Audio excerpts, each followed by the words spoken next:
En prière, le Seigneur m'a donné des paroles que du coup, je vais partager ce soir pour nous exhorter, nous tous. Mm. Et ce, sur le thème sur lequel le Seigneur m'a parlé aujourd'hui, c'est le thème, c'est le temps passe, que cherches-tu et que veux-tu au juste? Donc, c'est vraiment la question que nous devons les questions que nous devons nous poser, pardon. Donc, que cherches-tu et que veux-tu au juste? Donc, tout d'abord, avant de voir ce que nous cherchons, et ça, c'est à nous de le savoir, à nous sonder nous-mêmes, mais en tout cas, ce que Dieu, lui, attend de nous, le passage que le Seigneur m'a donné, c'est Habakkuk, chapitre 2, verset 1. Habakkuk, chapitre 2, verset 1. Je vais lire la parole du Seigneur au nom de Jésus. J'étais à mon poste et je me tenais sur la tour et je veillais pour voir ce que l'Éternel me dirait et ce que je répliquerai après ma plainte. Amen. Alléluia. Ici, Amen. on voit que nous sommes dans un temps où le Seigneur cherche des hommes et des femmes chaque homme, chaque femme de Dieu doit être à son poste, se tenir sur la tour et veiller en fait. C'est écrit, j'étais à mon poste et je me tenais sur la tour, je veillais pour voir ce que l'Éternel me dirait et ce que je répliquerai après ma plainte. En fait, c'est vraiment ça que là, on est dans des temps, comme on a prié, on a ça plusieurs fois, que ce soit le frère Benjamin, pasteur Emmanuel, moi-même, on a vu que dans tous les sujets, on a vu que quelque chose tourne, le temps passe en fait. Il est comme chacun a un appel, chacun a des missions à effectuer. C'est le temps où tout commence à s'accélérer en fait. C'est plus comme avant, tout s'accélère. Si vous vous tournez à droite, à gauche, partout, vous allez voir que tout s'accélère. Mais là, le Seigneur cherche, je répète, vraiment des hommes et des femmes qui sont à leur poste, à leur poste. De la même manière que le matin, tu te lèves tôt pour être à ton poste, pour avoir un salaire, ou tu te lèves pour être à ton poste parce que tu dois donner à manger pour tes enfants, ou tu te lèves parce que voilà, tu es à ton poste, quoi, en fait, en tant que maman, ou en tant que fille ou fils, ou en tant que salarié, tout simplement. On veut être à notre poste, on se lève tôt, on organise tout. C'est-à-dire que si on a des enfants, que ce soit pour les déposer à l'école, à la crèche, je sais pas, on organise toute notre vie quotidienne pour être à notre poste au travail. Maintenant, qu'est-ce que nous faisons dans notre vie spirituelle? Est-ce que nous organisons toute notre vie pour que nous soyons à notre poste là où Dieu nous attend? Non pas ton poste physique, ton travail où tu attends un salaire, mais ton poste spirituel. Il est où? Tu le connais? Alléluia. Est-ce que tu le connais, en fait? Ça, c'est la question aujourd'hui, ce soir, que le Seigneur nous pose. Est-ce que tu connais ton poste? Et si nous le connaissons, soyons à notre poste. Et si nous ne le connaissons pas, il est temps de chercher le Seigneur sérieusement, de la même manière qu'on va déposer des CV et des CV, passer des entretiens pour avoir un travail, pour avoir un salaire. Alléluia. Tout ça, c'est devant Dieu, c'est de la poussière. Je vous dis, hein, un travail, pour nous, ça peut être quelque chose de grand, mais devant Dieu, c'est de la poussière. Pourquoi je vous dis ça? Et j'appuie ça. Quand je dis c'est de la poussière, je pèse mes mots en fait. Pourquoi? Parce que vous savez, hein, vous savez quand le peuple d'Israël avait faim, il se lamentait, il murmurait. Qu'est-ce que Dieu va faire? Plusieurs fois, il va faire des miracles. Et à un moment donné, il va donner, il va faire tomber la manne et les cailles du ciel. Ça veut dire que c'est des choses qui se trouvent normalement dans la terre, mais que Dieu fait tomber du ciel comme ça. Parce que la manne, normalement, se trouve dans les feuilles ou voilà, ça se trouve en bas sur la terre. Les cailles, c'est pareil. La viande qui va tomber du ciel. Ça veut dire que s'il y a des choses que Dieu, c'est comme la poussière dans le sens où Dieu peut faire, comment dire, c'est des choses que le travail, tu le trouves sur terre, mais Dieu peut te le faire donner à n'importe quel moment, quand tu veux. Bref, en fait, c'est quelque chose c'est secondaire, en fait. C'est quelque chose qui appartient à Dieu. Dieu peut te donner quand il veut, etc. C'est Dieu a donné au peuple d'Israël. Quand ils ont faim, il donne. Il peut donner de la manière dont il veut, en fait. Et le travail, l'argent, nourrir tes enfants, payer le loyer, Dieu peut faire comme il veut, en fait. Tant que tu lui fais confiance, d'une manière ou d'une autre, l'argent arrivera, en fait. Il faut même pas s'inquiéter. Donc ça, c'est l'argent. Les gens courent derrière le travail, le travail, le travail, le travail. Les gens, je sais pas comment dire, mais c'est limite, ils courent derrière l'argent, en fait. Derrière l'argent, l'argent. L'argent, le confort, la vie. Mais au-delà de ça, ce que Dieu attend maintenant, c'est que nous courions derrière lui, en fait. Et Alléluia. partout où il va, ok Seigneur, je te suis. Ne même pas s'inquiéter, en fait, parce que là, comme le pasteur Emmanuel disait qu'il avait à cœur, même par rapport à l'évangélisation, les projets, je me suis dit, waouh, c'est des projets, en fait, qui viennent du ciel, dans le sens où c'est pas l'argent qui compte, mais c'est les âmes, les âmes, les âmes, les âmes. Et en fait, quand tu es à ton poste, le Seigneur te montrera ce que toi, tu dois faire pour le salut des âmes, pour gagner des âmes, non pas pour gagner de l'argent. Maintenant, il est temps de ne pas courir derrière l'argent, mais il est temps de courir derrière le salut des âmes, en fait. C'est gagner les âmes. Et donc, vraiment, c'est un encouragement, une exhortation pour nous tous ce soir à être à son poste et à se tenir sur la tour. La tour, c'est quoi? C'est l'intimité, la chambre. Quand le Seigneur te dit, ferme ta porte, rentre, prie, cherchez Dieu dans l'intimité, c'est ça la tour, en fait. C'est pas à aller à l'autre bout du monde ou je sais pas quoi, c'est dans ta chambre, là où tu es, ou si t'as pas de chambre, je sais pas, ou excusez-moi. Je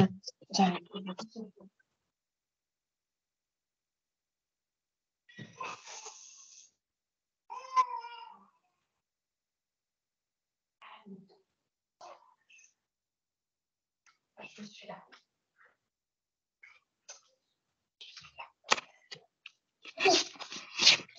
Pardon. Donc la tour, par la grâce de Dieu, c'est vraiment, ça peut être ta chambre ou ça peut être un endroit, même parfois si on n'est pas à la maison et qu'on est au travail ou n'importe. Mais en tout cas, c'est vraiment ce cœur à cœur, c'est face à face avec le Seigneur en fait. Et veiller et voir en fait tout le temps ce que le Seigneur veut me dire.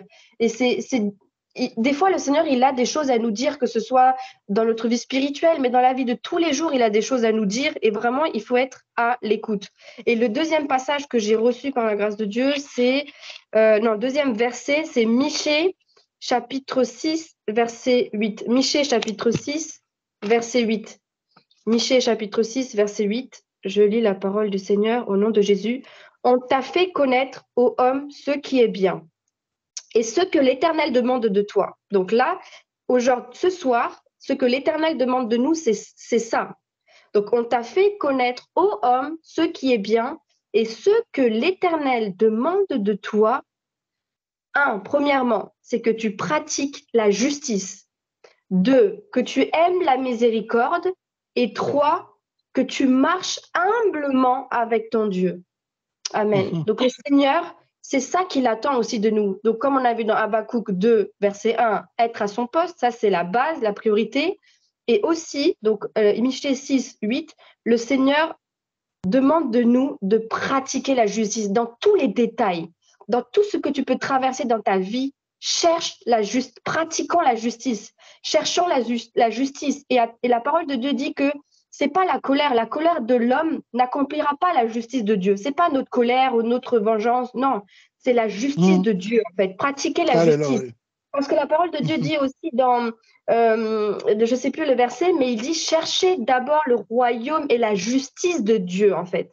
Donc quand tu cherches la justice de Dieu et que tu pratiques la justice, quand tu pratiques tout le temps, ça va devenir une habitude de vie pour toi en fait. Quand vous allez faire des fois, il y a des élèves, quand ils vont commencer à faire des exercices de mathématiques, ils ont du mal. Mais à force d'en faire, ça devient un automatisme. Donc, dans ta vie, si tu commences à pratiquer la justice une fois, deux fois, ça va être dur d'abord. Tu vas dire, oh là là, Seigneur, mais ma chair, elle me demande de faire ça, mais toi, tu me demandes de faire ça. Et au début, oui, ça va être un peu dur. Une fois, deux fois, trois fois. Et après, vous allez voir, ça va devenir une habitude de vie. Une habitude, c'est quelque chose qui va devenir naturel en vous. Parce qu'en soi, ayant l'Esprit de Dieu, c'est déjà en nous, c'est ancré en nous. Maintenant, comme la parole de Dieu dit, la chair est faible et l'Esprit est bien et l'Esprit est disposé. C'est à nous maintenant de pratiquer ça, en fait. À force de faire, la chair, elle va se soumettre à un moment donné, en fait. Quand vous allez dire non à la chair, une fois, deux fois, elle va tenter, elle va... Voilà, comme je disais souvent, notre premier ennemi, c'est la chair. Donc voilà, il faut continuer à pratiquer la justice et aussi aimer la miséricorde. Ça veut dire ne pas toujours penser à soi, à sa famille, ses enfants ou que soi-même, en fait, même. Mais c'est vraiment aimer la miséricorde, c'est-à-dire aimer partager, aimer avoir de la compassion, avoir de la compassion, cet amour sincère, non pas faire pour attendre de recevoir quelque chose en retour, mais c'est Alléluia. faire parce que le Seigneur me met à cœur de faire. Non pas pour un salaire ou non pas pour avoir quelque chose en retour ou pour avoir un honneur ou pour être élevé ou pour être glorifié. Parce que c'est pas à nous d'être glorifiés en fait. C'est le Seigneur, c'est Jésus. Donc c'est Mm. aimer la miséricorde. Et quand j'aime bien miséricorde, ça me parle beaucoup, ça m'a aidé parce qu'une fois quelqu'un me disait, mais ça veut dire quoi miséricorde? Et je sais plus, quelqu'un avait donné cette définition et ça m'avait touchée. On voit dans misère et corde. Donc dans la misère, on tend une corde. Donc quand tu vois quelqu'un qui est miséricorde, c'est-à-dire quand tu vois des gens qui Mm. sont dans la misère, il faut que tu leur tendes cette corde.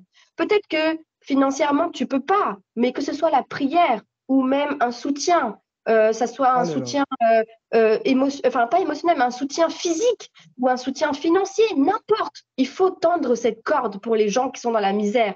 Et c'est pas, on n'a pas besoin même d'aller dans le monde entier pour voir de la misère. Même autour de nous, il y a des gens qui peuvent sourire, mais qui dans leur cœur sont dans la misère. Et la parole de Dieu le dit, hein, on peut avoir un visage qui sourit, mais dans le cœur est triste. Donc, et c'est Mm. avec l'esprit de discernement que tu peux voir que cette personne-là, ça va pas. Le Seigneur te montrera, en fait, telle personne a ça. Mm. Va la voir, va lui parler. Et le Seigneur, il peut le faire. Juste un petit exemple, je ne veux pas être très longue parce qu'on est mercredi, mais une fois, j'étais à la maison et j'ai vu un songe où je voyais ma gardienne en train de pleurer, en fait. Et je me suis Mm. dit, wow, et quand le Seigneur m'a poussée à aller la voir, et je suis allée la voir, et pareil, on a commencé à parler, elle s'est mise à pleurer. Et elle a commencé à Mhm. Et là, c'était pour de vrai, là. Donc là, je passe d'un quelque chose que je vois dans le spirituel, dans un songe ou dans un rêve, je ne me rappelle plus, bref. Et ensuite, c'était pour de vrai. Elle pleurait vraiment, elle me racontait plein de choses, etc. Et là, je lui ai dit, mais vous savez, moi, je prie beaucoup et je vous ai vu en train de pleurer là, au même endroit, etc. Et ça l'a touchée, en fait. Et après, je suis rentrée à la maison, elle m'a raconté beaucoup de choses, elle s'est beaucoup ouverte. Et le Seigneur m'a mis à cœur, voilà, de lui donner des paroles de consolation, de réconfort. Ça l'a beaucoup touchée. Et depuis, voilà, on a une relation vraiment, par la grâce de Dieu. On partage beaucoup de choses, voilà, par la grâce de Dieu. Mais c'est pour vous dire que des fois, le Seigneur, quand vous savez, vous êtes là en train de prier dans l'intimité, Dieu va vous montrer vers qui tu dois te tourner, comment tu dois parler, comment tu peux Mm. aider, comment tu vas faire. Dieu te montrera. Et d'où Alléluia. l'importance d'être à son poste. Parce que si vous êtes au travail et que au lieu d'être à votre poste, vous êtes en train de vous balader, je ne sais pas où, on peut vous licencier. On peut vous Mm. licencier parce que vous n'êtes pas à votre poste. Mais le Mhm. Seigneur, pareil, avec le Seigneur, à un moment donné, le Seigneur, il est patient, il est patient, il est patient, il a des choses à vous donner. Mais s'il voit que cet arbre-là ne porte pas de fruits, ben à un moment donné, il ne va pas nous licencier, mais à un moment donné, c'est stop. Il va susciter d'autres personnes, en fait. Donc, c'est à Alléluia. nous de saisir cela. C'est à nous. Comme la parole de Dieu dit, que le Seigneur il se laisse trouver, il faut le chercher, en fait.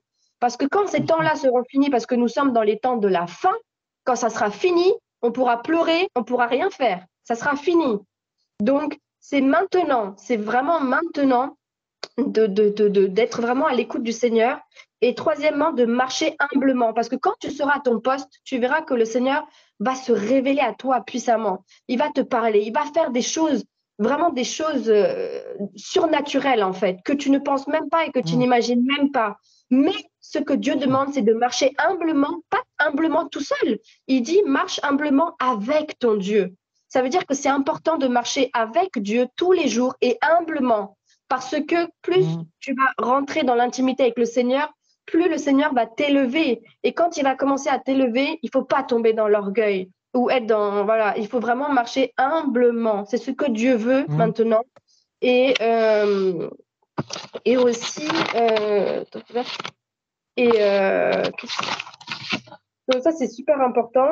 Et donc, ce que vraiment Dieu cherche, c'est l'humilité aussi, l'amour, et on le répète tout le temps dans tous les partages sur la plateforme, et je le répète, il faut vraiment qu'on soit dans l'humilité, dans l'amour, la sincérité, la simplicité.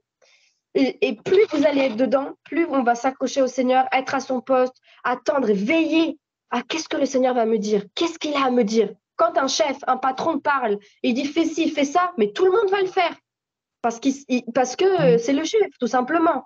Mais le Seigneur, c'est un Dieu qui est puissant. Et comme on lit dans 1 Corinthiens chapitre 4, 1 Corinthiens chapitre 4, 1 Corinthiens chapitre 4, verset 20, la parole de Dieu dit, car le royaume de Dieu ne consiste pas en parole, mais en puissance. On a un Dieu puissant, en fait. Un Dieu qui est... Donc, ton patron, déjà, il est puissant là où tu travailles. Mais notre patron par excellence, notre maître par excellence, notre Dieu par excellence, il est puissant. Il est encore plus puissant. Car le royaume de Dieu ne consiste pas en parole, mais en puissance. Donc, nous ne devons pas nous contenter que dans des paroles, des paroles. Tout le monde peut parler, en fait. Tout le monde. Maintenant, le Seigneur, nous tous qui sommes ici, là, présents, le Seigneur, là, on est dans des temps où le Seigneur va propulser ses enfants, ses vrais fils et ses filles, non pas que dans la parole, mais il va les propulser dans cette dimension de puissance, de la puissance, non pas pour se glorifier soi-même, mais pour que Dieu puisse se glorifier à travers son serviteur et sa servante. Et plus tu vas vivre une vie de pureté, de sanctification, plus tu seras un vase d'honneur qui pourra t'utiliser. Mais si nous sommes sales, il y a des choses qu'on ne veut pas abandonner, et en fait, malheureusement, le Seigneur, il n'aime pas le mélange. Il aime pas, il peut pas utiliser ça comme un vase d'honneur, en fait. Donc, vraiment, c'est un encouragement pour nous tous de chercher la pureté, la sanctification. De la même manière qu'au travail, on peut te dire, voilà, tu dois abandonner ci, ou tu fais pas ci, ou tu fais pas ça. Sinon, voilà, on veut pas de toi, en fait, on te licencie. Alors, qu'est-ce qu'on fait? Parce qu'on veut le salaire et parce qu'on veut une vie confortable, on va se restreindre, on va obéir à notre chef. De la même manière, devant le Seigneur, c'est pareil. C'est pareil. Quand le Seigneur nous demande quelque chose, obéissons. Même si ça fait mal, il faut obéir. Et obéir vraiment d'une manière aveugle, en fait. Parce qu'on l'aime et parce qu'on a confiance en lui. Et quand je parle, j'ai cet exemple qui me vient. Avant-hier. Avant-hier, j'étais chercher Epsiba à l'école et Adassa à la crèche. Et on devait aller à la boulangerie, on sortait. Et quand on est à la boulangerie, Epsiba a trouvé une branche par terre. Elle a pris cette branche et elle m'a dit, maman, c'est quoi, maman? Pourtant, elle sait très bien, je veux dire, elle connaît tout, hein. Mais elle me dit, maman, qu'est-ce que c'est? C'est un ver de terre ou c'est une branche? Et là, je voulais lui faire une blague. J'ai dit, ma chérie, c'est un serpent. Et quand j'ai dit, c'est un serpent, elle a lancé la branche par terre. Et je me suis dit, waouh, mais j'ai dit, ma chérie, mais maman, elle a dit que c'est un serpent, mais tu as aussi un cerveau, ma chérie. Je sais que tu as confiance en moi, mais tu vois bien que c'est pas un serpent, ma chérie, c'était une blague. Et là, et elle m'a dit, maman, ne fais pas des blagues comme ça. Et ça m'a touchée, ça. Ça m'a fait travailler parce que je suis rentrée chez moi, j'ai dit, mais Seigneur, elle qui est intelligente, elle-même qui fait la maîtresse à la maison, je me suis dit, mais comment ça se fait? Je lui ai dit que c'est un serpent, elle lance. Et là, j'ai compris. En fait, elle a tellement confiance en moi. C'est-à-dire que sur le moment, quand elle m'a demandé, maman, c'est un ver de terre ou une branche, alors que moi, pour lui faire une blague, je lui dis, c'est un serpent tout de suite. Hein. Elle n'a même pas réfléchi. En une seconde, la branche était par terre. Elle pensait que c'était...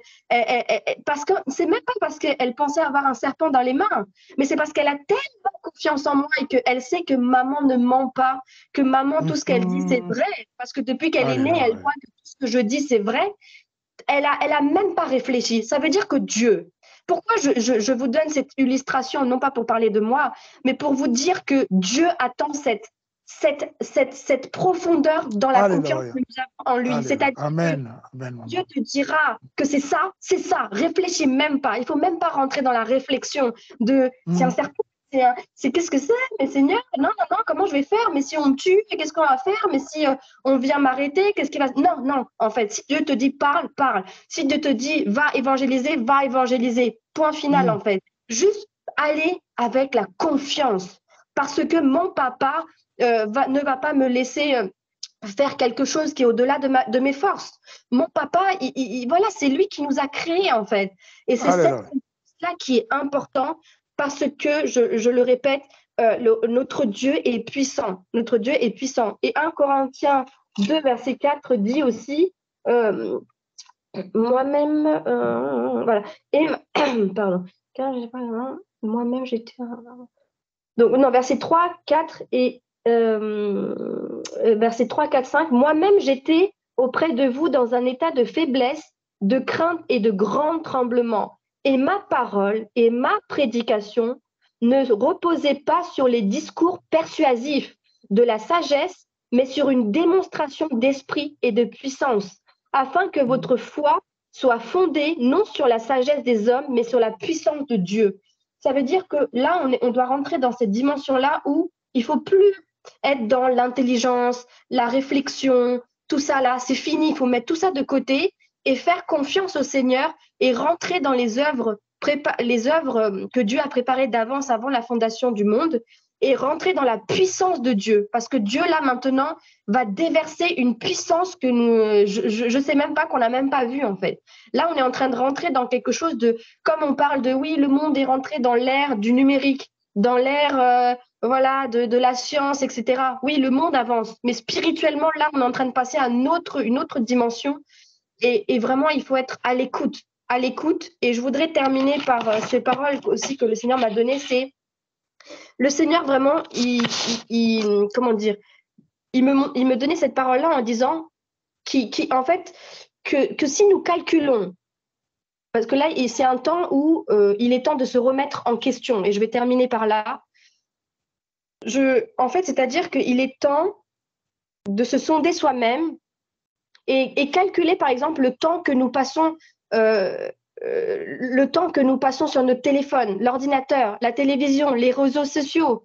Calculons le temps que nous passons à étudier dur pour un diplôme, pour un travail, pour un salaire, pour une vie confortable dont on rêve ou qu'on aspire ou qu'on désire ardemment, en fait.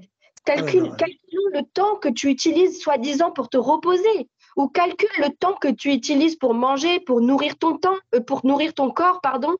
Calcule le temps que tu utilises pour passer du temps ou dans les divertissements, les vacances, ou passer du temps avec ta famille, tes amis, ton mari, ta femme, tes enfants. Et si on compare tout ça avec le calcul du temps qu'on utilise pour prier, pour méditer la parole de Dieu, pour jeûner, parler avec Dieu, l'aimer, progresser dans la foi et activer les dons et les talents, franchement, les calculs seront vite faits, n'est-ce pas? Moi, je pense que vraiment, si je défie quiconque, même moi-même, je me défie moi-même, nous tous là sur la plateforme, nous tous qui écoutons, si nous faisons le calcul, vous allez voir que les calculs, ils seront vite faits. Et là, le Seigneur, vraiment, ce qu'il me disait, c'est que là où tu passes, ou là où nous passons le plus de temps, c'est comme un trésor, en fait, et c'est notre idole. Et comme la parole de Dieu dit dans Matthieu 6, verset 21, car là où est ton trésor, là aussi sera ton cœur. Donc, où est notre cœur ce soir? Parce que, je répète le thème, c'est le temps passe. Que cherches-tu? Que veux-tu au juste? Donc, nous avons vu au début ce que Dieu attend de nous, mais maintenant, toi et moi, vous et moi, en fait, qu'est-ce que nous attendons au juste? Qu'est-ce que nous cherchons? Où est notre cœur, en fait? Où est notre trésor? Où est notre trésor? Donc, vraiment, je voudrais terminer par là. Abandonnons tout ce qui n'est pas de Dieu. Et il est normal de se nourrir. Je ne dis pas ça. C'est important de se nourrir, de travailler, etc. Je ne dis pas le contraire. Mais c'est, voilà, quand nous comparons entre le temps que nous pouvons passer sur le téléphone ou avec les gens, ou quand nous comparons le temps que nous passons avec le Seigneur, la balance, où est-ce que la balance voilà, est le plus lourd, on va dire. Donc vraiment, c'est un temps où nous devons nous repentir et chercher Dieu sincèrement. Parce que le Seigneur me disait ça, il me disait, cherchez-moi sincèrement, alors vous verrez ma gloire. Et deuxièmement, alors vous m'expérimenterez 24 heures sur 24. Et troisièmement, alors vous verrez votre vie se transformer de jour en jour. Et c'est-à-dire, alors nous vivrons tel que Christ a vécu sur terre. Donc, si c'est ce que tu veux ce soir, si nous voulons vivre tel que Christ a vécu sur cette terre, il est temps de mettre en pratique Habakkuk 2, verset 1 et Michée 6, 8, pour la gloire de Dieu et pour l'avancement de son royaume. Amen. Que l'Éternel bénisse sa parole. Amen. Amen. Merci, maman. Nous bénissons Dieu, bien-aimé dans le Seigneur. Le Seigneur est merveilleux. Comme la sœur a dit, nous sommes mercredi. Nous savons que demain, voilà, demain matin, nous allons travailler. Beaucoup vont aller travailler. On va se séparer par la grâce de Dieu. Voilà, on va se voir vendredi par la grâce de Dieu, se connecter vendredi. Soyons là, bien-aimés dans le Seigneur, comme je dis souvent, que soyons là, comme la sœur vient de dire, il n'y a rien à ajouter, rien à enlever. Elle a tout dit, bien-aimé. Le travail, on est là, voilà, c'est pour... On ne dit pas le contraire, hein, il faut travailler, ça c'est aussi dans la volonté de Dieu, c'est la parole de Dieu. Mais premièrement, c'est le Seigneur. Il faut mettre le Seigneur en premier plan dans ta vie, bien-aimé, dans nos vies. Moi-même, je m'incline dedans, bien-aimé dans le Seigneur. Nous tous, comme la sœur a dit, mettons la balance d'un côté pour voir les temps que nous passons dans des choses, voilà, les choses de la vie. Et les temps que nous passons dans la prière, méditation, vous allez voir que la balance va se pencher du côté, voilà, les choses du monde. Hein, travail, tout ça, les enfants, tout ça. Mais alors que le Seigneur est jaloux, c'est un Dieu qui nous a créés à son image. Il veut que nous passions plus de temps avec lui. Okay? Le temps avec Dieu, ce n'est pas que la prière. Le temps avec Dieu, c'est la méditation, c'est aussi ton cœur. Hein, quand ton cœur est connecté, attaché au Saint-Esprit, aussi quand il renonce, quand tu renonces au péché, bien aimé dans le Seigneur, le mal, tu adores Dieu dans ton cœur, c'est aussi le temps passé avec lui. Ce n'est pas que s'agenouiller pour prier, mais le temps que tu adores Dieu dans ton cœur, tu fais l'œuvre de Dieu, c'est le temps aussi, la compassion, la miséricorde, selon le Seigneur, c'est aussi le temps passé avec Dieu. Donc, nous bénissons Dieu, bien-aimé dans le Seigneur. Voilà, voyons-nous, comme je disais, vendredi, sois là, c'est pour toi, bien-aimé dans le Seigneur. Dieu nous a confié une vision. Nous tous, nous nous battons pour cette vision, pour que la vision de Dieu se réalise. Mais moi, je veux que par la grâce de Dieu, tant qu'homme, toi qui es connecté sur les plateformes, car nous savons que ces plateformes, c'est le Seigneur qui nous a mis à cœur de créer ces plateformes bien-aimées dans le Seigneur. Et le Seigneur est là. Mais pour voir sa gloire, il faut que tu t'engages. Quand tu n'es pas engagé, bien-aimé dans le Seigneur, la Bible dit, maudit l'homme qui fait l'œuvre de Dieu avec négligence. Ce n'est pas pour vous faire peur. C'est pour cela que j'ai dit aux gens, avant de venir sur les plateformes, prie. Prie que vraiment, que ça soit une conviction pour toi. Car quand tu viens faire l'œuvre de Dieu. Tu es engagé pour que tu vois la gloire de Dieu. Comme je dis souvent, le ministère que le Seigneur m'a confié, moi, je ne vais pas marcher avec quelqu'un dès 3 ans que je ne vois pas de changement. Je veux voir des changements. Moi-même aussi, je m'inscris dedans. Donc, je suis dire d'abord avec moi-même, et c'est pour cela, bien aimé dans le Seigneur, nous voulons voir aussi des changements. Okay? Nous ne voulons pas voir des personnes les mêmes depuis qu'on s'est rencontrés jusqu'à continuité, les péchés, les mal. Voilà, nous voulons renoncer aux choses voilà, qui ne donnent pas gloire à Dieu, bien aimé dans le Seigneur. Nous bénissons Dieu. Le Seigneur est merveilleux. Voilà, prions les uns pour les autres, avoir beaucoup d'amour les uns les autres, bien-aimés, comme l'apôtre Paul dit dans Éphésiens 4, chapitre 4, verset 1, les liens d'amour entre nous, bien-aimés, sur ces plateformes. OK? Voilà, s'il y a problème, voilà, on peut se parler, on est des hommes bien-aimés dans le Seigneur, mais qu'il n'y a pas d'hypocrisie, pour qu'il y ait vraiment l'amour véritable, car à travers cet amour, nous pouvons nous communiquer la vie, et la vie vient de Dieu. Nous bénissons Dieu.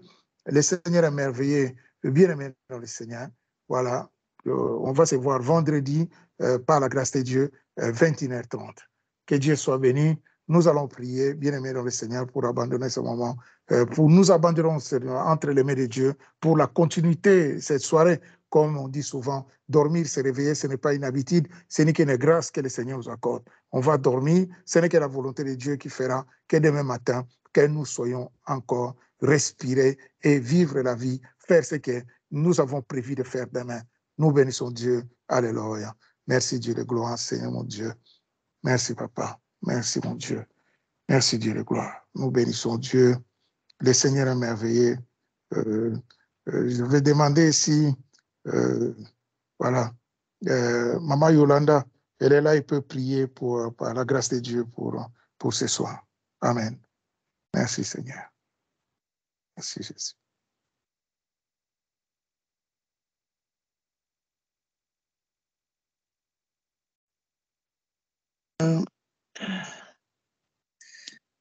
Merci Seigneur Dieu parce que tu es bon. Béni sois-tu Seigneur pour ton amour infini. Seigneur, nous sommes tes enfants, tu es notre Père. Tu es notre Dieu, tu es notre Créateur. Seigneur, nous n'avons pas où aller si ce n'est entre ta main, mon Dieu, mon roi. L'apôtre Pierre l'a su et il a dit, Christ Jésus, où irons-nous? C'est toi qui as la parole de la vie. Alléluia. Père, tu connais nos cœurs meurtris. Tu connais nos pensées, Seigneur. Tu connais nos sentiments, mon Dieu, mon roi. Tu connais comment nous allons réagir d'ici quelques secondes. Seigneur, tu nous connais. Tu connais le nombre de cheveux sur la tête de chacun d'entre nous. Alléluia. Père, tu connais quand nous sommes malades.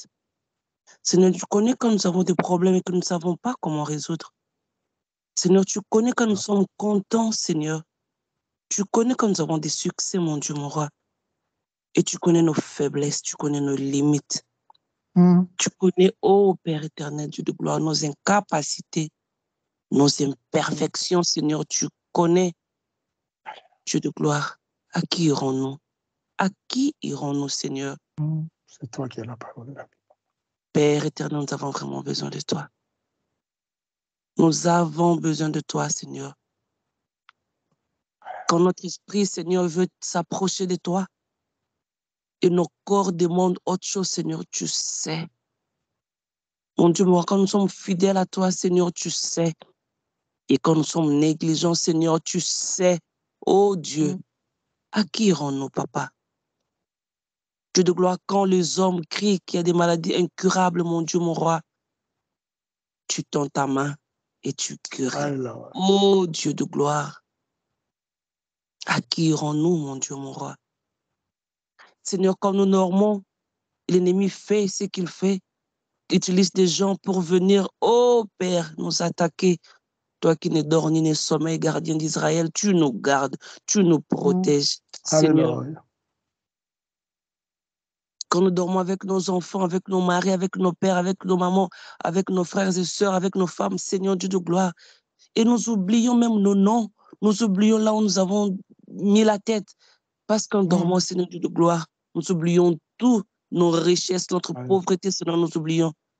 Toi qui ne dors ni ne sommeil, tu continues à nous garder. Oh Père, à qui irons-nous, mon Dieu, mon roi? Père, merci parce que tu prends soin de chacun d'entre nous. Alléluia. Et le matin, quand nous nous réveillons, Seigneur, nous pensons au programme que nous avons fait hier. Nous avons besoin d'accomplir, mon Dieu, mon roi. Et qu'est-ce que nous sommes devant toi? Et quel est notre poste devant toi? Et qu'est-ce que tu attends de nous, toi, Seigneur Dieu de gloire? Toi qui es l'auteur et consommateur de notre foi, ô Père. Seigneur, prends soin de nous, nous avons besoin de toi. Fortifie nos foi, Seigneur. Fortifie notre foi, ô Dieu de gloire. Prends la main de chacun d'entre nous, Seigneur. Quand nous sommes faibles, Seigneur, fortifie-nous, ô Dieu. Il n'y a pas meilleur endroit, Seigneur, si ce n'est, oh, à l'ombre de ta main. Père, enseigne-nous d'éduquer nos enfants sur ta voie, parce que quand ils vont grandir, ils ne vont pas s'en détourner, ô Dieu de gloire. Seigneur, donne-nous la force de prier pour les autres, même quand nous voyons que la situation, oh, va de mal en pire, Seigneur. Alléluia. Parce que toi, tu es fidèle. Tu es fidèle malgré les situations, Seigneur Dieu de gloire. Tu es fidèle, ô Père. Mets-nous à cœur d'être des intercesseurs pour les autres, Seigneur. Quand nous nous réunissons, Seigneur, donne-nous des sujets, donne-nous le poids dans le cœur que nous puissions prier pour des autres, oh, pour des sujets. Oh, Seigneur, fais-nous voir, mon Dieu, mon roi. Nous avons besoin de vrai, Seigneur Dieu de gloire, pour le bien du royaume des cieux. Prends soin de nous, Seigneur, nous avons besoin de toi. Merci pour cette réunion ce soir. Cette nuit, Seigneur, entre tes mains. Père, prends soin de nous. Prends soin de nous, Seigneur. Parce que quand nous respirons la nuit, Seigneur du droit, nous ne savons même pas que nous respirons. Parce que c'est toi qui nous le donnes, Seigneur, le souffle de vie. Père, prends soin de nous. Que ton sang nous couvre, que ton sang couvre chacun d'entre nous, Seigneur. Alléluia. Nous vaincons l'ennemi à cause du sang de l'agneau. Oh Père, Lève la croix. Seigneur, couvre-nous de ce sang. Couvre chacun d'entre nous. Couvre nos enfants. Seigneur, couvre nos maisons. Couvre nos maris. Oh, nos femmes. Couvre nos frères et sœurs, nos parents. Grâce. Couvre, Seigneur Dieu de gloire. Au nom de Jésus-Christ. Et révèle-toi selon ton amour, Seigneur. Et fais-nous la grâce, Seigneur, quand nous allons nous réveiller, que nous puissions nous rappeler de la révélation que nous avons reçue, de la visitation que nous avons reçue, des songes que nous avons reçus. Oh Seigneur, Père, fais-nous grâce. Nous voulons marcher sur ta voie, Seigneur. À quoi bon gagner ce monde, Seigneur, et perdre l'âme? À quoi bon, Seigneur Dieu de gloire? Aide-nous, mon Dieu, mon roi. Aide-nous, Seigneur. Entre tes mains, Seigneur Dieu de gloire, nous laissons nos frères et sœurs, Seigneur, dans le monde, qui ont besoin, oh Seigneur, de ta présence. Seigneur, qui sont en train de chercher, oh, des voies et moyens pour pouvoir te plaire, mon Dieu, mon roi. Père, soutiens leur foi. Tous les serviteurs de ventre entre tes mains, Seigneur Dieu de gloire. Quand ils vont se lever pour parler pour leur bien, Seigneur, utilise leur langue, qu'ils puissent être prêchés eux-mêmes par la parole qui va sortir de leur bouche. Au nom de Jésus, Père éternel, prends soin de nous. Merci pour tout ce que nous cessons de faire. Notre réunion, Seigneur Dieu de gloire, prochaine entre tes mains. Les dates que nous avons, Seigneur, mises pour la gloire de ton nom, Seigneur, fais-nous la grâce de nous retrouver et que nous puissions faire le travail, Seigneur Dieu de gloire, pour le bien du royaume des cieux. Amen. La prochaine réunion entre tes mains, Seigneur, et que tout soit pour ta gloire, aujourd'hui à jamais, au nom de Jésus-Christ. Merci, Seigneur Jésus-Christ. Merci. Amen. Gloire et louange à toi, Seigneur Jésus. Amen. Amen. Merci, maman. Merci. Nous bénissons Dieu.